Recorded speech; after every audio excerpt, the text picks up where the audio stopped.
Today I decided to talk about the camera that kind of started my career as a videographer. I know some of you, if you've watched like my two other video, know that I'm shooting with this beast here, which is the URSA Mini Pro G2 from Blackmagic. So far, this is my favorite camera I've ever used, and I'm so happy I can own it because it's a dream of a camera. I'm so happy that I own this camera because it is a beast and it was my dream camera for so long. But something you probably know is that I didn't start on that camera. But the camera that kind of served as a transition between me as a photographer and me as a videographer is this camera. Yes, it's a Sony RX100 Mark V.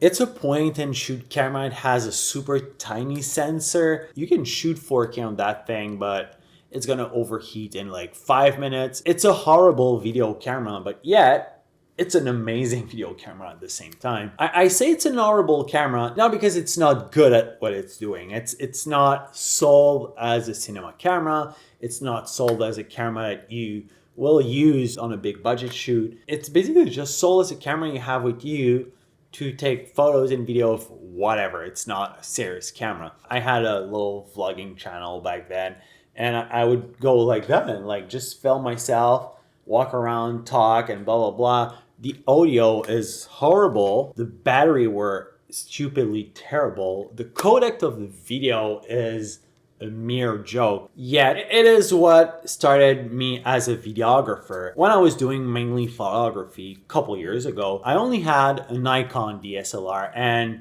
let's face it, Nikon were not good in video. The D800 was a joke. Barely doing 1080. The audio was terrible. The codec was terrible, even worse than that. So what happened is that I had a client of mine who asked if I could shoot some video for him. Instead of declining and saying, no, I don't have the right gear, I don't have the right knowledge, I just told him, like, I'll be quite frank with you, I'm not a videographer. I do photo, and all I really have is this camera. And I sent him a couple of vlogs, and he said, let's try to make a music video. And I just told him, if you like it, pay me. If you don't like it, don't. We made our first music video. He liked it, actually. If I look back at it, it was not that good, but there was some good idea. Then from there, it just kind of sparked this interest in me. Why not adding video to my photography? And little did I know that the demand would increase. And I kept on shooting with that camera for quite a while. I think for almost 2 years.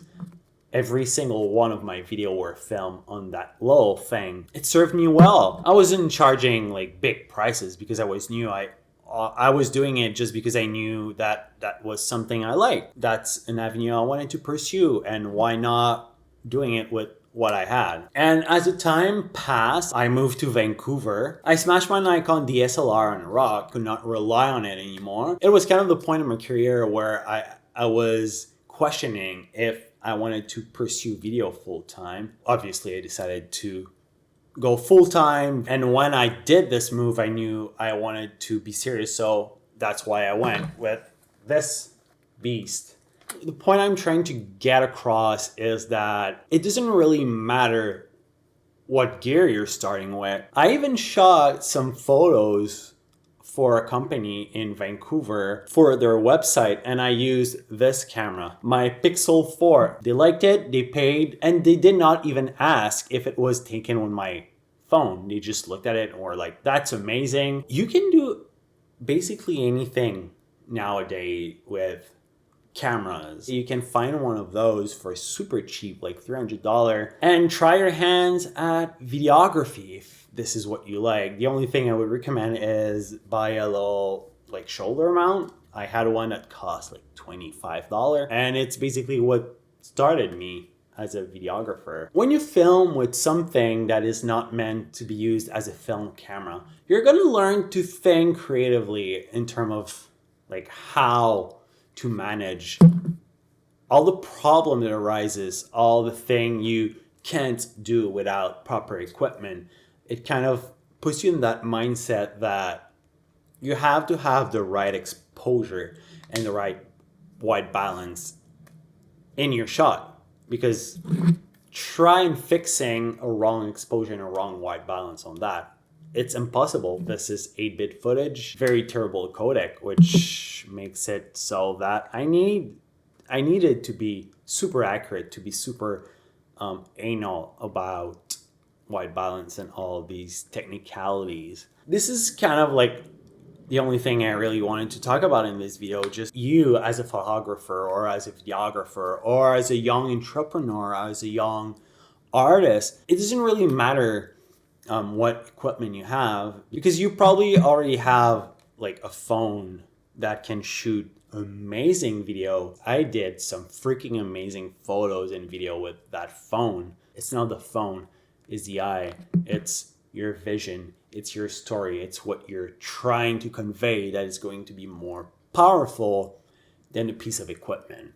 Just go out there, use your phone, use your shitty camera.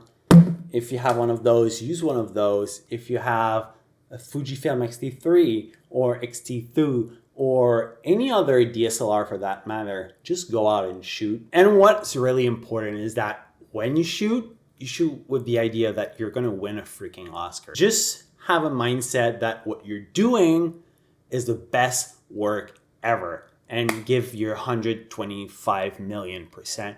No matter project, give it your best, no matter what you're doing.